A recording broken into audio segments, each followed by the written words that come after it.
Igama lami mina ngibizwa ukuthi nguSila Msonda Nkomo. Ingoba Nkomo ngizalwa lapha ekhaya lapha engidabuka khona.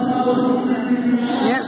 Lingasitshela ukuthi imanifesto leyo liyamukela njani? Ngiyayibukele kakhulu ngokuyithakazelela ngokuthi imanifesto le ihambe ngendlela, sihambe ngeconstitution, sivelela eli congress esayenzayo, sesimele sibe le manifesto sesilayo, sesithakazelele, sesiyemukele.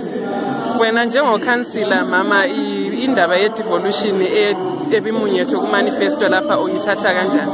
Njengokhansila ngiyayemukela because ama-ofisi amaningi abeseHarare le, so i-devolution of power ngiyayemukela njengokhansila ngokuthi lapha imali ebezisenziwa lapha zisuka ziyeHarare zimele imali zisebenze lapha, ama-ofisi abelapha, ngokuthi umuntu uzasuka lapha efuna i-passport so kumele ayimelela ivele eHarare. So sifuna i-devolution of power ibe lapha njengokhansila. Ngiyabonga.